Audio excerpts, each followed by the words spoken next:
Hello, insatiable listeners. Well, we just finished another rich podcasting season where we looked at the various angles of inconsistency. We are now on a season break until September 18th, when we will be back with a dynamite new season. Mark your calendars for September 18th when we return.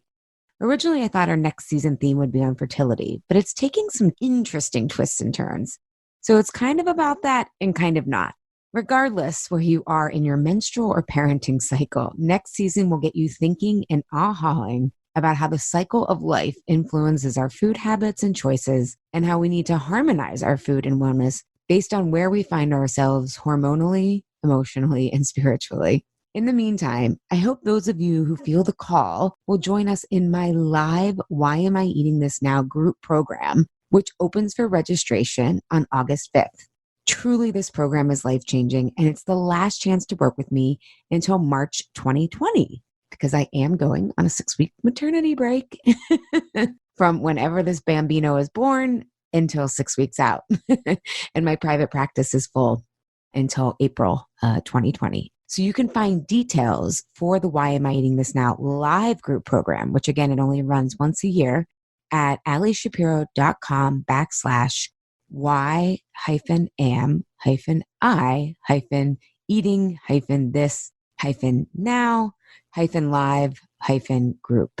Okay, and now on to a rebroadcast of some previous Insatiable episodes where a second listen is worthwhile. Enjoy.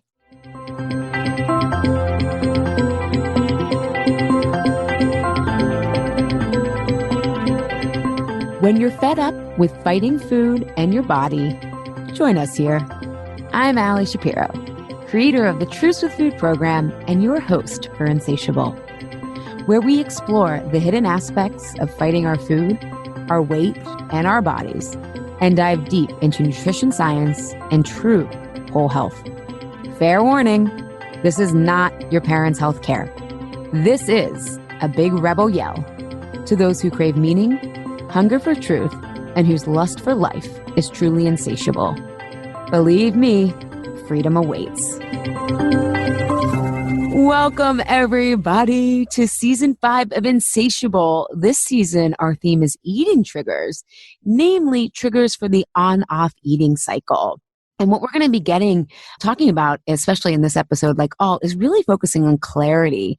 And the reason that clarity is so important as a tool and a process is because it really helps you get to the root cause of what's happening, right? This podcast, if you've been listening for a long time, you know that we're about the root cause. And when we're eating well, it's not just because of the food. So we're getting clearer on the reasons that we don't eat well. So we're getting to the root cause, which is why clarity is so important. Also, logic doesn't change us. You know, I have been using the example of everyone around me has had dogs and loved dogs. And I was always like, no, I don't want a dog. It took me having personal experience and understanding my own patterns and triggers to now love my dog Coffee and be his biggest fan. Or maybe Carlos would say he is. I don't know. It doesn't matter. Moving on. And lastly, clarity equals distance. So if you've ever been able to look back on something in your life and feel like you worked through it or that it doesn't trigger you in the same way, it's because you have distance. And clarity gives us that as well. So that's what we're going to focus on again in today's episode. So no matter how well we're doing with our goals, life happens. And it's in those times of uncertainty that many of us turn to self-help experts or books to tell us how to overcome our urges or what we think of as self-sabotage. Often, though, we end up stuck even more, paralyzed by mantras like, be positive or feel your feelings, because we don't know how to actually do that.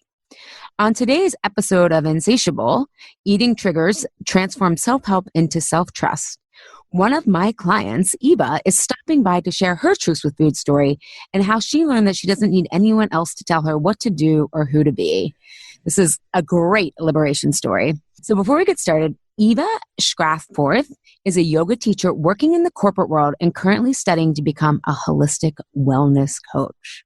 So thank you, Eva, for being here with Juliet and I. Thanks for having me. Yeah.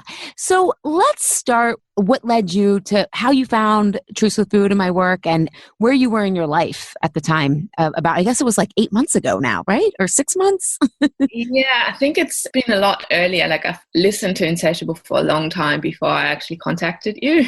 But Most people do, which is good. You're taking it all in. yeah, exactly. So yeah, let's start at the beginning, I guess. So it was probably about 2 years ago that I actually found you.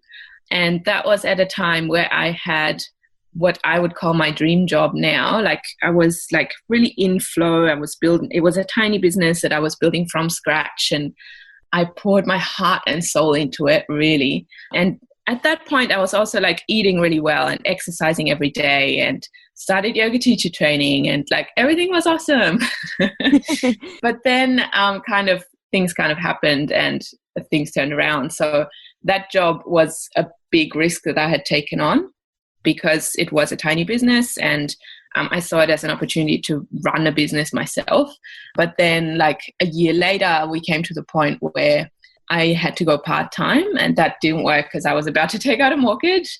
And then I had to look for something new, and I found something new, and that was like the perfect job again, kind of on paper. So the right title and the right company, and everything was amazing on paper, but then sitting in there, I didn't fit into the culture, and that didn't work out either. And then I found a job in time to close the deal with the mortgage, and everything was fine. I was back to doing what I'm good at, back in the corporate world. And yeah, everything looked fine on the outside, but on the inside, it wasn't so much fine. So, which kind of brings me to that whole self-help thing, because yeah, I'd spent a lot of time just like, I was always reading a self-help book, listening to all the podcasts and doing all the things. But at that point, it kind of didn't help me anymore. But I guess we'll come back to that part. What kind of made me a bit angry at that time was that I heard, yeah, just go for it. And you have to take risks and you have to push yourself outside your comfort zone. And the worst thing that can happen is that you end up exactly where you were before. And that happened. But I wasn't just where I were before. I was actually depressed where I were before. And I actually had panic attacks at work as well. So yeah, it was a hard time.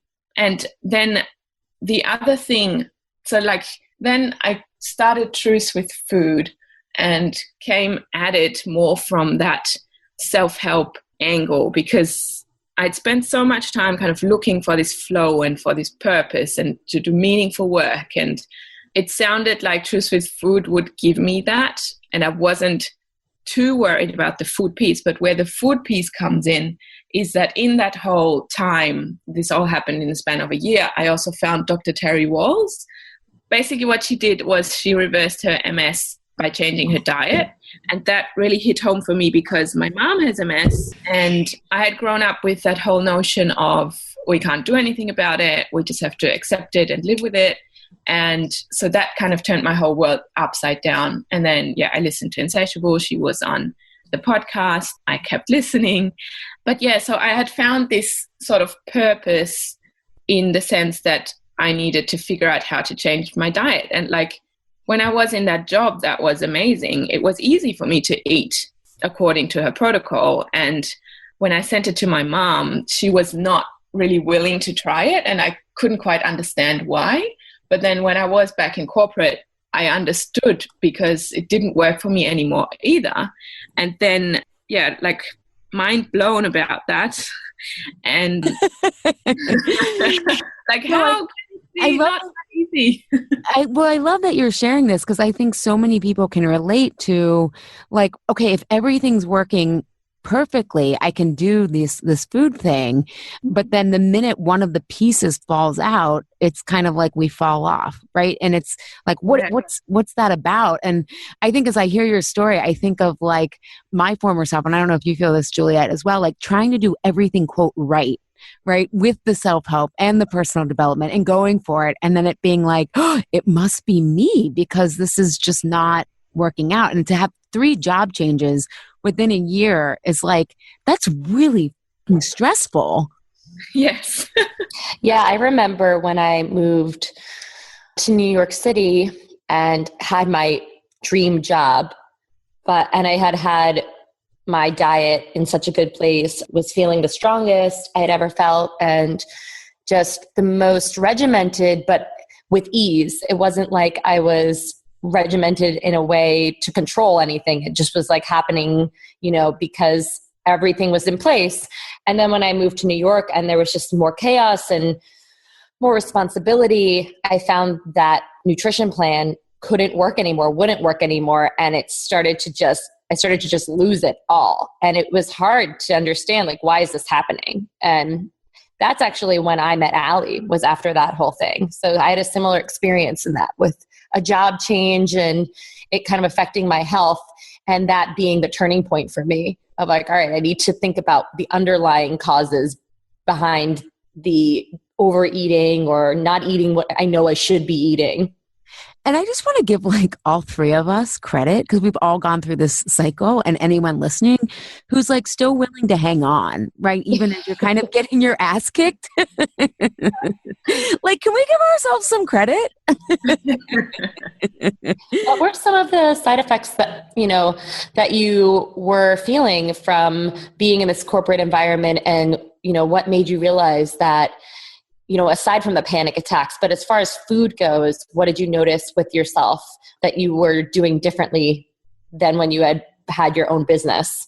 Yeah, I think the main thing was just that I was kind of constantly snacking all day at work. So it was kind of the excuse to leave my desk and go to the kitchen and like walk around. And yeah, so constantly snacking all day. I didn't really have nighttime eating or binging too much, but just I constantly had to have something in my hand that I would need to snack on. Yeah, and then I tried making that more healthy things, like eating carrots and celery and all that kind of stuff. But I did end up always coming back to the Tim Tams here in Australia. It's an Australian biscuit, like a chocolate covered biscuit, and we had them in the fridge, and I would go to the fridge and have one probably 5 times a day, and that was way too much. Mm-hmm. I love hearing the names of like other country snacks, because we've normalized like peanut M&Ms or Snickers, but like when you hear like Tim Tams, it just sounds so innocent and like funny, like friendly, Yeah. But what I love that you're describing, Eva, and we talk about this a lot in Truths with Food, and is that like when we're often feeling restricted or like quote unmotivated to, in your case, continue with the Walls protocol, again, we look to the food rather than thinking, how am I emotionally feeling restricted? Like, how am I avoiding speaking up, or how am I really getting in touch with what's important for me, rather than feeling like I have to compete or whatnot. And I think people really take the sense of restriction around food at face value, like kind of, again, that it's really that I just want all of this food, when to your point, when the job was working really well, it was easy to find the energy to, do Dr. Walls's protocol or just eat well and not snack. So I just want to like emphasize that as part of your story, that other people can learn from. Like, just adding to that, the other thing was just that I had done my yoga teacher training and wanted to do that and wanted to help people figure this out as well. But then I didn't see how I could do that in my job back then, whereas now I'm actually doing it. Well, and let's talk about that a little bit, because again, part of what the problem with self-help is that everything is so black and white or all or nothing, which is the very same mindset that we need to get out of. And I don't think people think of it that way, right? Like, go big or go home, right? It's like, or I think my least favorite one is, it's either a hell yes or a hell no. And, actually she was on the podcast, Randy Buckley, says, sometimes if it's like, well, I'm not sure, you might just be a thoughtful, discerning person. And not that other people aren't, but we see these memes and then we don't really know how to have the skills and steps to be slow but steady, I guess I would say, and sustainable. So can you talk a little bit about how, like, even yoga teacher training kind of knocked you off your game a little bit, and then kind of how you came to embrace the growth mindset that we talk about, that you've actually embodied it and been able to see more opportunities through the Truths with Food tools? Yeah, so I think everything has its time and place. But kind of how it happened for me, everything was at the wrong time and place. Welcome to the club. The competitor makes us rush, right?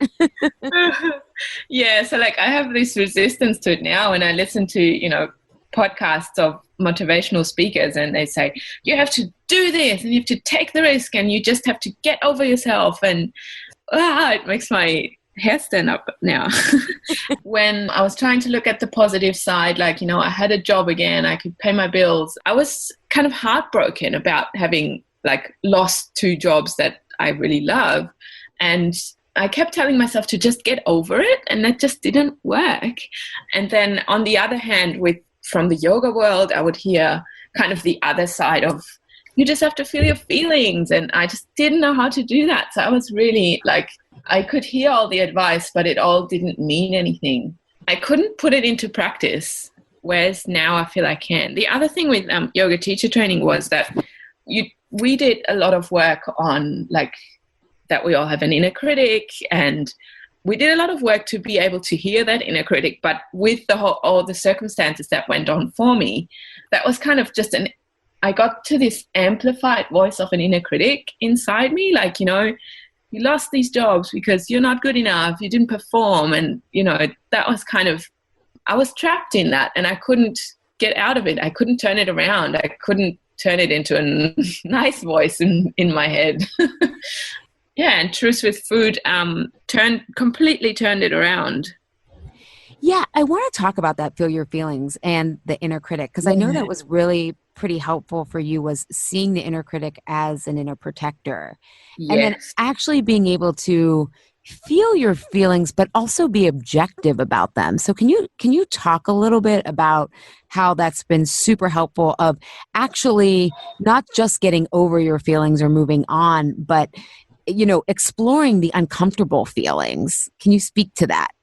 Yeah, and kind of like knowing what to do. Like, so the things that we worked on was kind of identifying what your triggers are. And then we worked on starting to see when you are triggered, but then being able to lean into that. So kind of like listening to music that would help process that feeling, or reaching out to someone and talking to someone, which I didn't do either. And what else? Those are kind of the ones that work well for me now. We had a few, like a meditation. You sent us a Kundalini meditation that worked really well for me as well.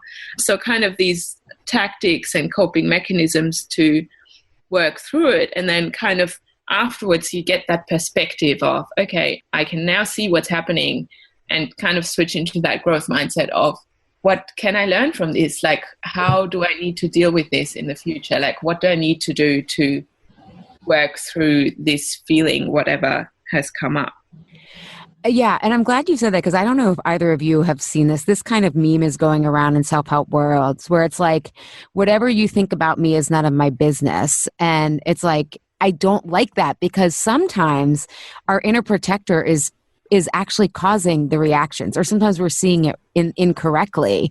And that's not to say that other people's feedback or whatnot or judgment is fair or accurate or is true, but it's kind of just saying that, like, it's like shutting everybody out, and that there isn't it's not like a give and take situation. It's just like, I'm over here and I'm separated from you, and I'm impervious to you.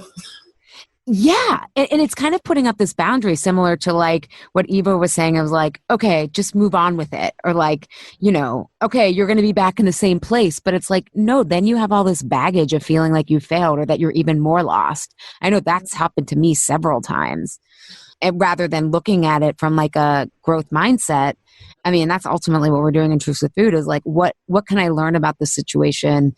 And Eva, what did you learn a lot about the feelings that, it doesn't mean that about uncomfortable feelings. Like, what have you learned about the value of them, I guess? I guess the biggest thing for me was just that, there's a reason why they are there. And it's not like the more you fight them, the more they're going to come up. It's more like you have to have a conversation with like, and be like, why is this happening? And I guess what I also learned was just identifying what my actual core fears are and then being able to work with them and where they actually come from. So looking at your story like way back and seeing where all these feelings originated and why they come up now in certain situations. Yeah, that was mind blowing to me in Truth with Food. Turned my world around as well. I think that's so huge. And, and it's not black and white. It's not like you have those feelings and then they just dissipate and go away.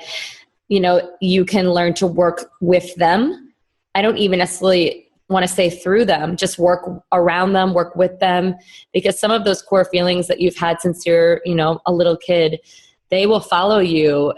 They could follow you till the day you die. And it's not a bad thing. It's just something that you have to understand and work with.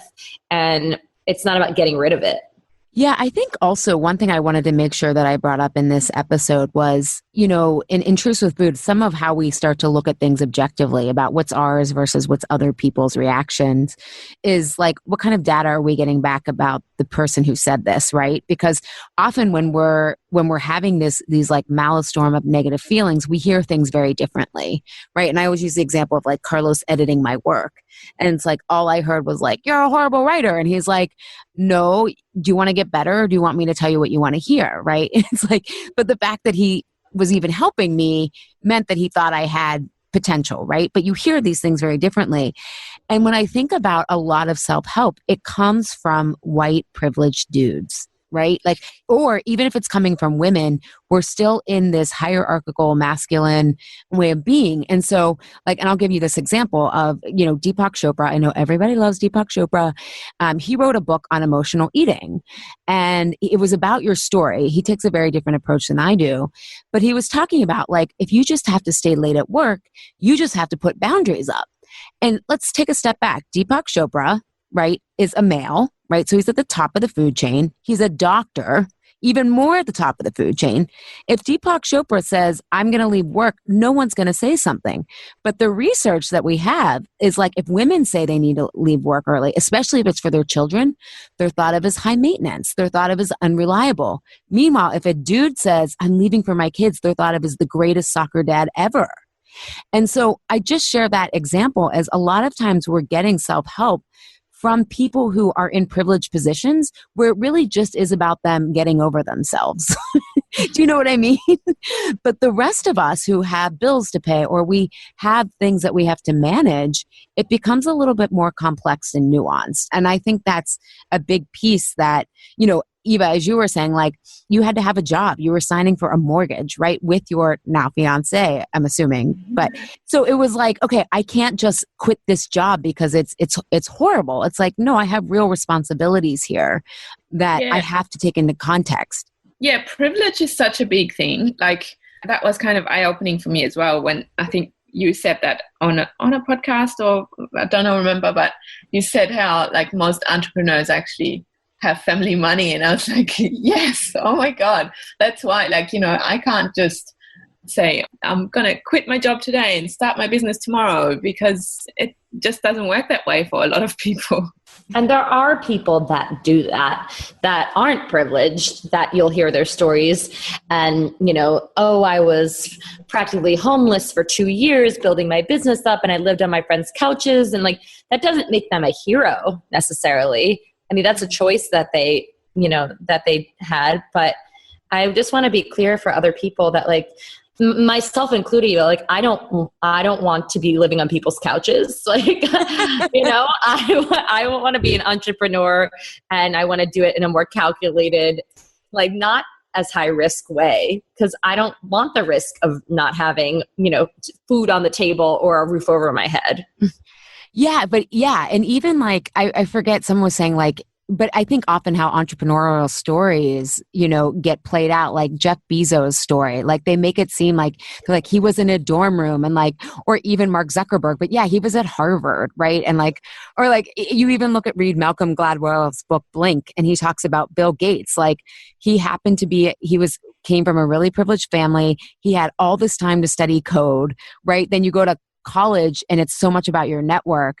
And so it's okay. But I think we often leave in the self-development world, you need that dramatic arc. Right, from a narrative structure, it's like, okay, we watch movies because of the emotional tension, right? And I think sometimes we beef them up or not. And then when we look at ourselves and say, why can't I do that? Yeah, this isn't to say like, oh, these people like are better. Like, I'm not trying to say they're better or worse. It's just like we all have to take into account our own history and where we are.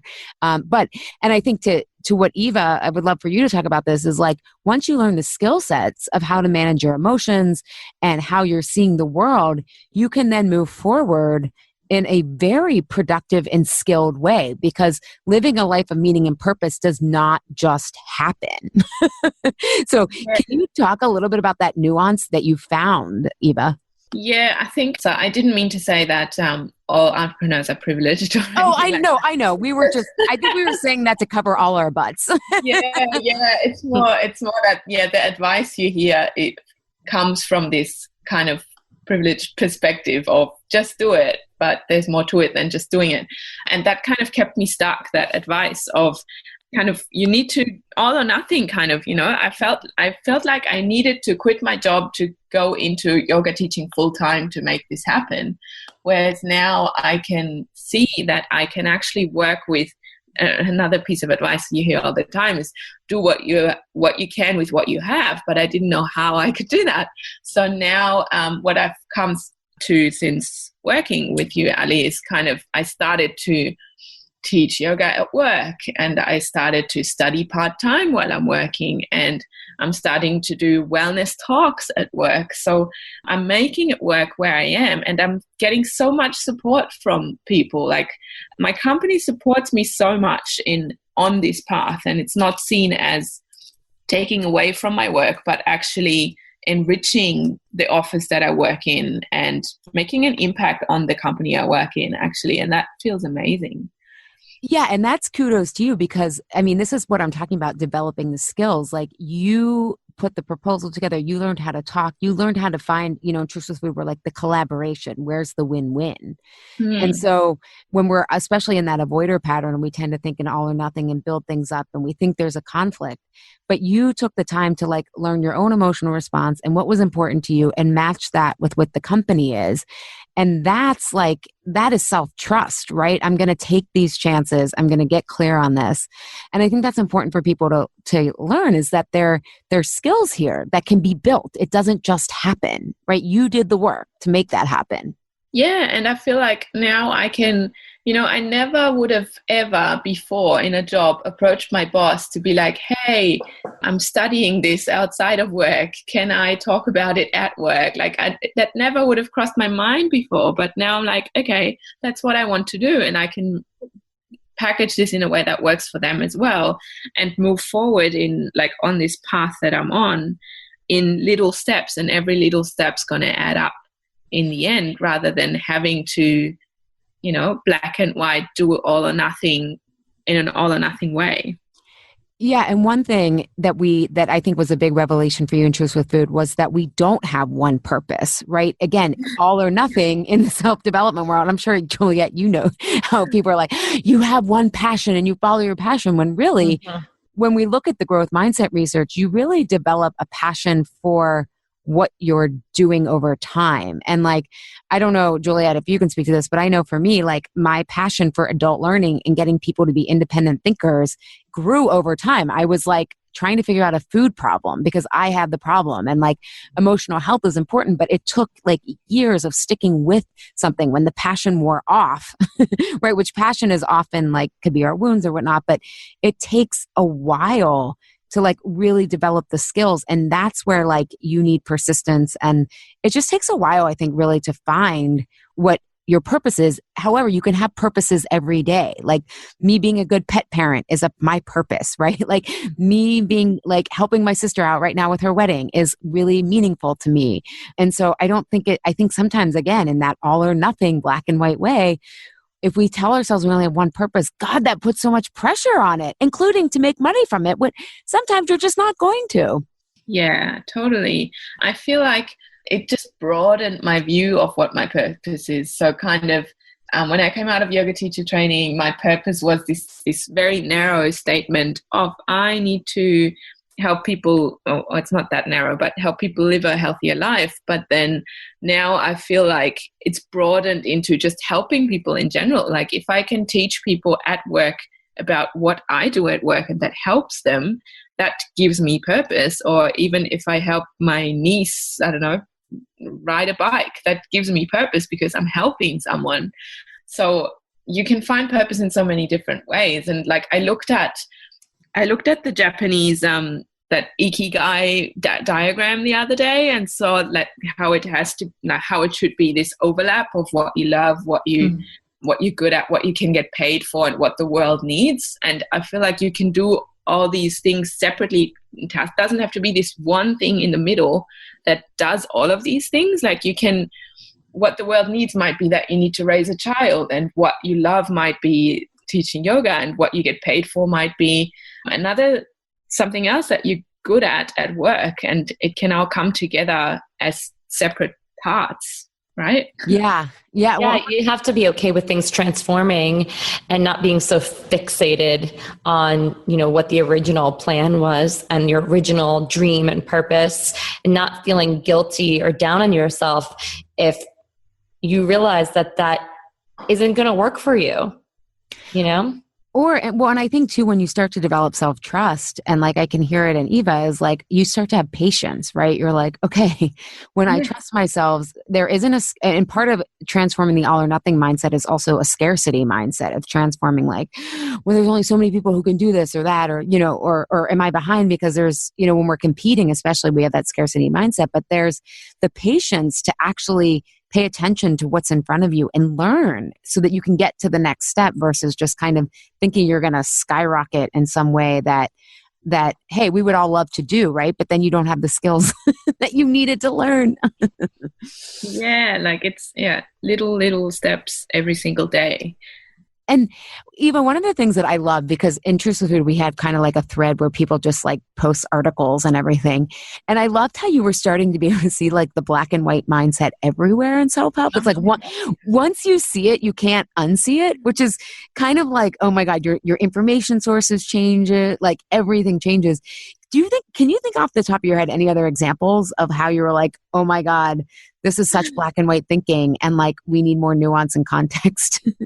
Personality tests are such a big one. It's like, oh my God, I used to do them all, like Myers-Briggs and the Enneagram and all of them. Like, there's so many, but now I can see how they actually, you are not the ITFN type. You are a changing and evolving person. Like that doesn't define who you are as a person. If you take a test and it tells you that you are the questioner or I don't know, whatever you are. I actually I used to take them all, and after Truth with Food, I took some of them again and I had a completely different result, and it kind of proved to me that I'm not one fixed person like a personality test tells me.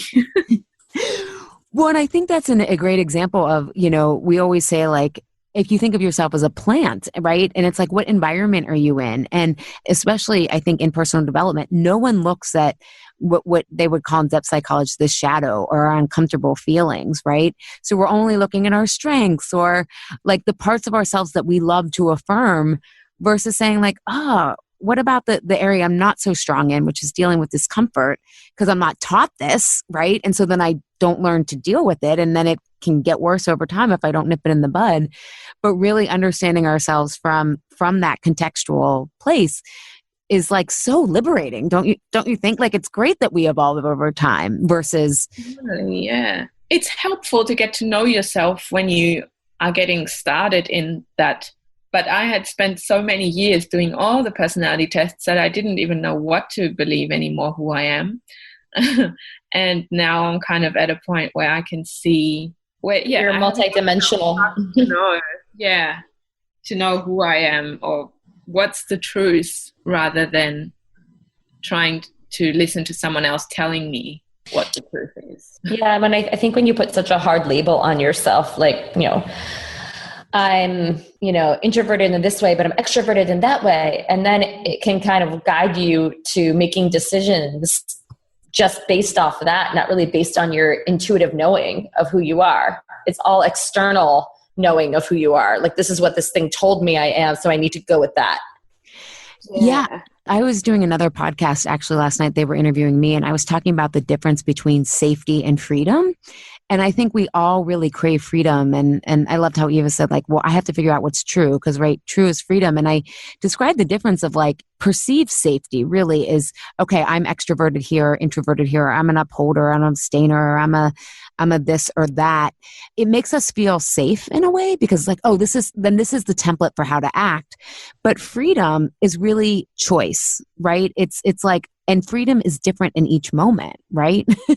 So, like, if you didn't get any sleep the night before, you may not want to go to a party, versus being like, but I'm an extrovert and it's going to make me so happy to go. Like, maybe not. And true freedom is knowing yourself and your patterns and your triggers, and then being able to choose and have the flexibility to choose, right? Rather than being so rigid of, well, this is my destiny. Yeah, I think the other one, I have another example there.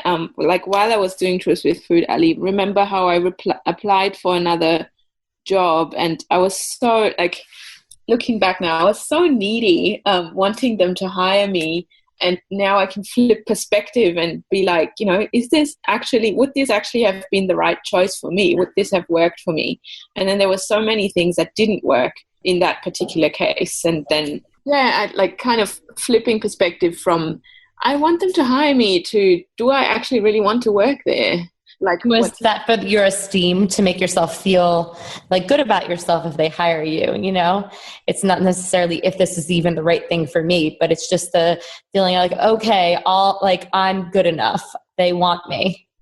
Yeah. Just being like, well, this is who I am. And if you want me, I'm happy to work for you. But if we're not a fit for each other, then there isn't really a point of doing this, if that makes sense. Yeah, I'm so glad you brought that up, Eva, because, I replayed a podcast episode I did before about the adult development continuum that we go through in Truth with Food, and how we're becoming, we call it the boss mindset or self-authoring.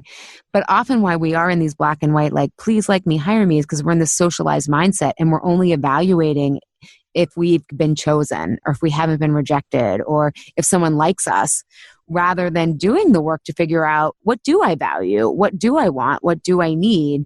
And for you to say right fit, I love that word, because it's not implying that anything is right or wrong, right? We don't want to get back into the black and white mindset, but is this the right fit? I mean, that is such a different question than, did they like me? Was I good enough? It's more about the right fit. And then that develops self-trust, because you don't take everything so personally. And it doesn't mean that they missed off on a great opportunity. It just might have meant that you had different skills, right? And so we're not making, because if we make the other people bad or the situation bad, then we're still setting up the binary that we all need to get out of. Is that clear, or did I just kind of make it more complicated? No. That's 100% clear. I've been thinking about that a lot lately in opportunities in my life, or not even opportunities, but people and friendships and relationships. And, people come and go, and maybe it's just not the right fit at different times. And it doesn't mean you don't have to fight that. Yeah. Well, and as both of you are talking, I'm thinking about, we try to put such a fixed mindset on the body and who we are. And as Eva was saying, you're ever evolving and growing. Like, the body's dynamic, nature's dynamic. It's always evolving and changing. And we can either get on the program of what's true, or we can spend our whole lives fighting it, right? Yeah, I think about that with my fitness regimen. Lately, I haven't been feeling like I want to lift weights. And for so long, I just, lifting weights is something that has always just fulfilled me, and has been like part of my identity, and what people know me as someone who is really big into strength training. But my body lately has just been talking to me and telling me that I just want Pilates, and I just want to go running, and that's it, And there's nothing wrong with that. That's, if I look at it like an observer, it's just, okay, well, I'm still being healthy and active and, moving my body. It just doesn't necessarily need to be in this one way that I had defined myself as. Well, yeah, and because we're also hitting fall. Eva is coming into spring in Australia, but in the fall, I want to start doing more cardio and everything because I'm not as overheated from the heat in the summer. So I bet you're getting more in sync with the seasons, it sounds like. Yeah, I have the same thing. Like I used to, when I worked out, I used to need this routine of doing the same thing every day to be able to make it a habit and keep doing it. And these days it's more intuitively listening to what I actually feel like moving every day. And then that turns the whole regime around with what actually feels right for me today. It might be running today and it might be stretching tomorrow, but it's going to be different every day, what your body tells you, rather than having to do something. Like I make plans of what I want to do and then I change them last minute because of how I'm feeling in that moment. I love that. I have so many clients who are like, I used to be the biggest planner. And it's not that they're like completely disorganized anymore, but they trust that intuition and they trust themselves to still prioritize what they want to get done. But it just doesn't have to be so rigid because they trust themselves to do things naturally rather than having to have a plan. This insatiable episode is sponsored by my client described life-changing program, Why Am I Eating This Now? If you are tired of the on-off cycle, want food to stop being worth it in the moment, but not afterwards, and you want to stop self-sabotaging with food, this live program is for you. Early bird registration begins on September 10th. So visit alishapiro.com/Food Freedom 2018 to sign up to be notified when registration opens for this year's live session. Want to know a little bit more? Stay tuned to the end of this episode. So, Eva, what are some of the questions that help you tap into that self-trust? I loved how, you said, like, I've stopped being so needy and chasing people and jobs, and you have a choice now. And what kind of questions help you step into that boss mindset or that more aligned, right fit mindset? Well, I guess I ask myself, what do I want out of this situation? So if I'm going to catch up with someone, I'm starting to think about how I want to frame the situation. So which place do I want to go to? Which time works for me? How much time do I actually want to spend with this person? So I kind of set the framework that I want things to happen in, rather than being like, oh, we're going to meet, what time works, and trying to make it work for them. Whereas now I'm more like, okay, what works for, like, I'm getting really clear on what I want to do before I make a suggestion of what we should do, rather than trying to think, oh, this person likes that place and we should go there. I'm putting myself first, if that makes sense. And that actually makes it a lot easier because a lot of other people are often not that clear on what they want to do. Well, yeah. And I think on that, even you're prioritizing kind of the win-win. And I find people love when you take leadership like that, right? It's like, oh, I wanted to get together, but now that you've set it up like, oh, let's meet here at this time. It's like, sure, I can do it. Yeah. It makes it easy. Yeah. It makes it so much easier if I can say I want to meet at this time at this place, and they just have to say yes. Then that works great and I get exactly what I want to do. And like, for example, if I go to a family gathering and I find it to be such a drag and I don't want to go, then I can ask myself, what can I do to make it more fun for everyone? And bring along a game I want to play with the kids that are there, or a movie I want to suggest watching, or, just taking things into your own hands rather than letting life happen to you, if that makes sense. No, it totally does. And I think self-help, often that's the goal, but there's no how, right? Because the irony is, this is where you have to look at the design of things. Like, if you learn something by learning versus, or like reading versus experimenting, especially as adults, it sits in differently. And like self-help is oddly prescriptive, even though it's trying to generate self-trust. And it's like, do you get, like, am I being clear? Like, how can you learn to trust yourself when you're still getting formulas from someone else, I guess? Yeah, you're kind of applying formula. Yeah, what worked for someone else, you're applying that to yourself, expecting that it's going to work the same way for you. And it just doesn't always work that way. I guess. Yeah, and there's a lot of patience when it comes to this stuff and experimentation. We talk about that a lot. And, we live in such an instant gratification world that it's hard to say, okay, I have to just let this unfold over time and not want it to happen tomorrow and have all the answers to my life. You're never going to have all the answers to your life, but you just have to put things into practice. Like you said, going to a family gathering and, all right, well, I'll bring a game. And it's like, well, did that work? Did you have more fun? No? Okay, we'll try something else the next time. It's really, life is just all about just trial and error. Yeah. Yeah. That's the fun of it, really. I think that part, if you can embrace that and, have fun with it. Like, I liked this, I didn't like this. It's like getting to know yourself over the years, over time. Yeah, I think though that takes a foundation of self-trust, because if not, the things that don't go so well, you start making it about you. Like, how do I not even know what I want? And like, what we talk about in Truth with Food, like say Eva had done that and didn't quite know how to filter someone was like, who brings games to a family function, right? Like people start to, the odd thing about this protector is that it makes things into about us that aren't about us. And so you kind of have to, I don't know, manage that. However, I agree with you.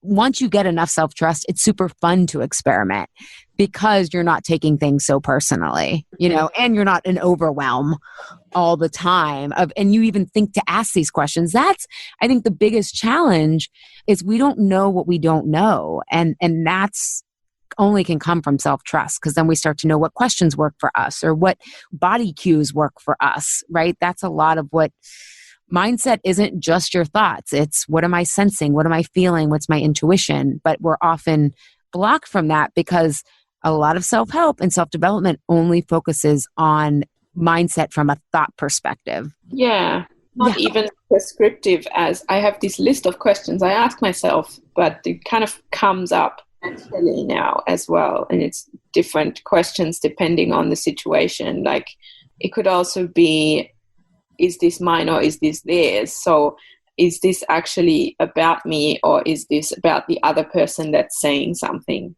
Do you find that works, and how do you figure that out? Oh, that's a good question. Like, do you ask the person? Because I think that same thing, is this me? Is this them? And, ultimately, unless you talk to the person and find out, then you can only assume that it's your story that you're creating. Yeah.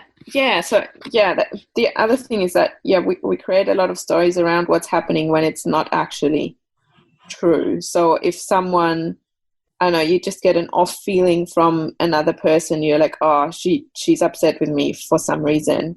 And you make up this whole story in your mind, whereas instead, next time you see her, you're like, oh, I had this feeling, is like that you're upset about me. Is that true? And then that person might say, oh no, I just had a bad day at work. And then it kind of becomes clear that, oh my God, I made up this whole story about her being upset with me when that's actually not the case at all. I find that challenging at times because people don't own up to how they're really feeling if they haven't done work on themselves, Yeah. So it's not so I did a lot of Landmark. I don't know if you're familiar with it. It's like it's a self-help transformative kind of program that a lot of people will call a cult or a brainwashing. I mean, I've heard of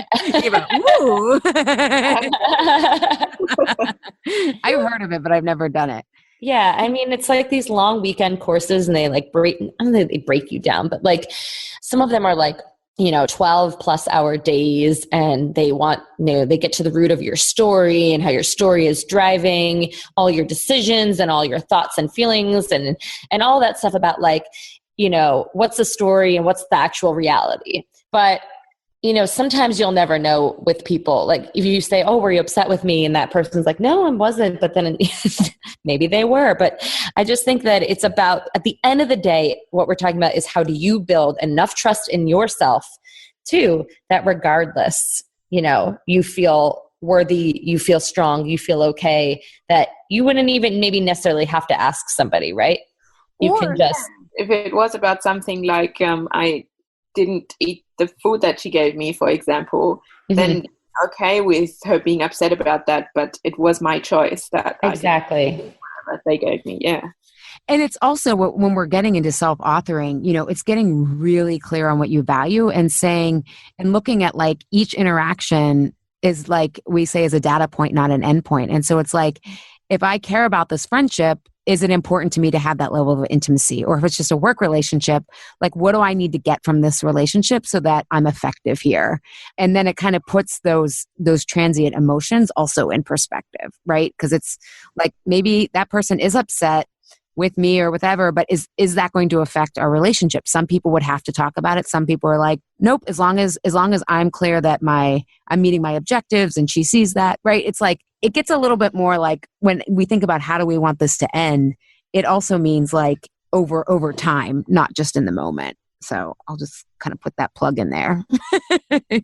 Yeah, totally. Like the one instance of me not liking what she offered me or something doesn't mean that we can't be friends anymore. Yeah. Or, as someone who's like still has accommodating tendencies, I'll be like, I hope you don't like, I'm so like thankful that you offered me this. And it's so important. Like I've had such a great time to just make sure people know that like, okay, just because I didn't have the food doesn't mean I didn't have a good time. Because for the hostess, they probably want to make sure people had a good time, right? But we talk a lot about in Truth with Food of like asking the people ahead of time, like, what's important to you about this? And people will open up because no one asks anyone. Like we kind of laugh when you say, Eva, in Truth with Food, like how does anybody communicate effectively? Because everyone's like protective parts are talking to each other. Yeah, totally. Yeah.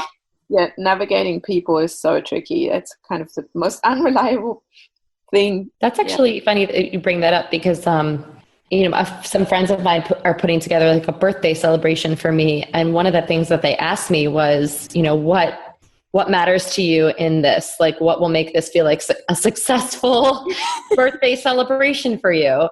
And I just thought that was like so insightful and like not something that people ever ask each other. It's more or less like, I did this for you. Hope I want you to enjoy it. And they put all the onus on them. Like if you create a party for someone or, it becomes all about the person who created it and, whether or not everyone had a good time versus like asking like, well, what's meaningful to you? How can I make this so that you will enjoy yourself to the max? So I thought that was like, I couldn't believe that those questions I were asked. I was like, this is amazing. And didn't you soften just being asked that? I felt so comforted, that people actually cared enough to find out, well, what is meaningful to me, because I might not like what each person who's going to be there likes, but they want to make this celebration about me. So it's like, what do I like?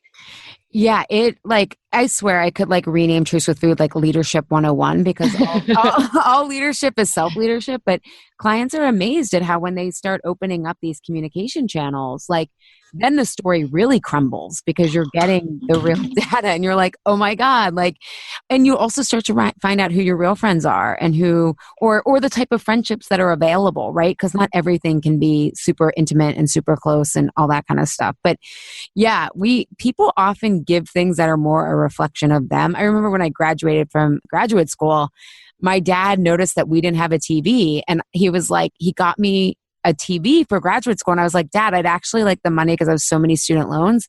He was like, no, you need a TV.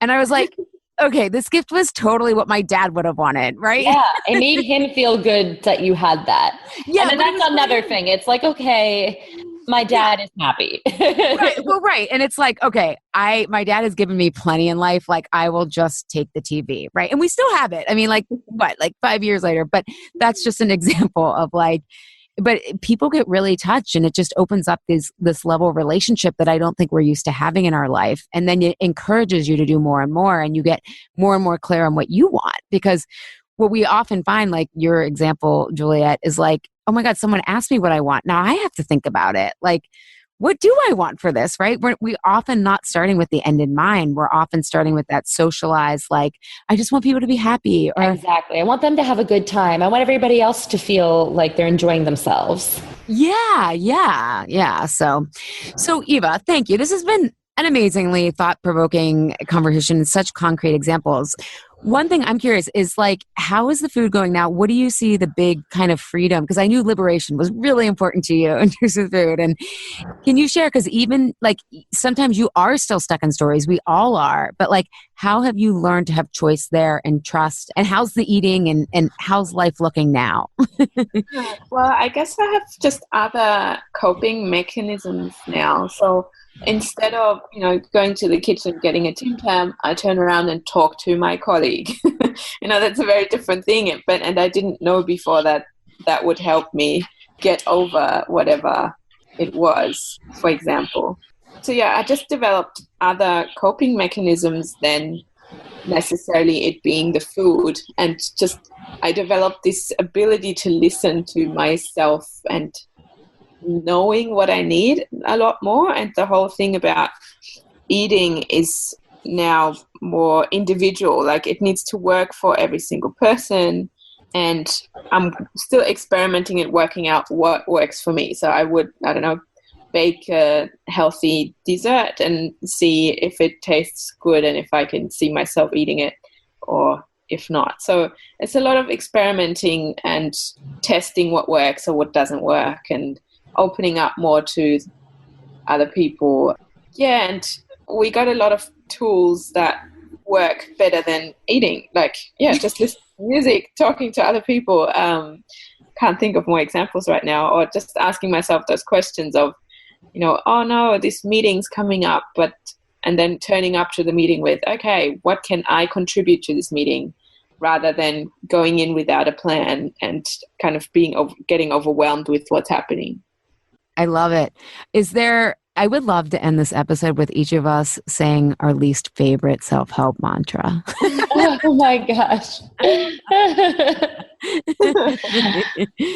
Does anybody want to start? I don't know. There's so many. I haven't thought of one specific one. Love and light. What is it? Love and light? Love and light. Only love and light. Well, you know what? It's not I guess it's the ones where it's like, I am beautiful. I am confident. I am, just making these blanket bold statements about yourself that it's supposed to seep in. I have an amazing body, all that stuff. There's that video of that little girl on YouTube that went viral and she's doing that in the mirror. If you haven't seen it, I mean, with her, it's genuine. Yeah. She's was this a couple years ago? Yeah, she's 3 or 4 years old. She's I am amazing. I am this. And I believe her when she says it. But, for the rest of us, I don't think that I just find that to be just such bullshit. Or maybe it's I'm amazing, but not 24/7, right? Yeah, I mean, it's nice to think positive thoughts about yourself and to not and again, that negative reel that is always going on, that's not true either. But it's the idea to me that you can look at yourself in the mirror and say out loud, I'm beautiful, I'm beautiful, I'm beautiful. That's not going to all of a sudden transform you into, walking out the door and being I am I'm beautiful today. I feel so much better. Yeah, and actually, what's interesting, this study came out during a different round of Truths with Food, and the results were mixed, but in my group, but they have done research and they found that those I am beautiful statements actually make most people feel worse because they feel like they're faking it. Yeah, exactly. You're this is so disingenuous. Yeah, a couple people felt like it really helped them, just as kind of a reminder. So it's, again, context, I guess, is everything. So, Eva, do you have one? I don't want to put you on the spot. I know that I didn't ask you guys. Well, I think the biggest one for me was just the whole labeling of the inner critic. It's a negative label on the inner critic. And then I like how you call it the inner protector because, there's a reason for it to be there. And it's not, just giving it a negative label makes you fight it. And then that doesn't help. It's not helpful to having to master your inner critic or gaining control over your inner critic. It's not how it works. So I think that's my biggest pet peeve, so to speak, whenever someone puts this negative label on it. Yeah, I love it. Yeah, especially because what we resist persists. So Yes, exactly. so maybe I don't like that one. That's my least fit. I'm just kidding. I'm just you want to argue with the Tao Te Ching of like 10, 20,000 years? No, that one is definitely true. Hey, maybe it's not true. I don't know. We're in the upside down. It's right? for me. That one has always resonated with me specifically. Yeah. Yeah. Let us know maybe tag all of us in your least favorite personal development meme that hasn't worked for you. And we can all comment. Thank you so much for taking the time to share your journey with us, Eva. And I'm just so excited for you as a wellness practitioner going in with this like nuanced contextual mindset. You're just going to help, like you're already helping people, and you're just going to continue to as you develop your own trust so that you can go deeper with people as well. So thank you so much for being here. Oh, I'm so excited. Thank you. Yeah. This insatiable episode is sponsored by my life-changing program, Why Am I Eating This Now? And that's not an exaggeration. Session after session, clients tell me this program changed their life. Or in the case of Shelley, who said, I wish I could bottle this feeling up and give it to everyone. If you're tired of the on-off cycle, want food to stop being worth it in the moment, but not afterwards, and you want to stop self-sabotaging with food and cultivate self-trust, like we've talked about in this episode, this program is for you. You can learn a clear and exact process with tools for getting to the root cause of why your emotions overpower you and you eat. You'll also learn with and from a dynamic community that likes to connect over the type of conversations we have on Insatiable. We simplify food, not give you more rules to rebel against. As one Why Am I Eating This Now client says, there is no white knuckling with this process. Early bird registration begins on September 10th. Early birds will receive a discount, early access to the classroom, and a freebie you won't want to miss. So be sure to visit alishapiro.com/Food Freedom 2018 to be notified when registration opens for this year's live session. Thank you, Health Rebels, for tuning in today. Have a reaction, question, or want the transcript from today's episode? Find me at alishapiro.com. I'd love if you leave a review on Apple Podcast and tell your friends and family about Insatiable. It helps us grow our community and share a new way of approaching health in our bodies. Thanks for engaging in a different kind of conversation. And remember, always, your body truths are unique, profound, real, and liberating.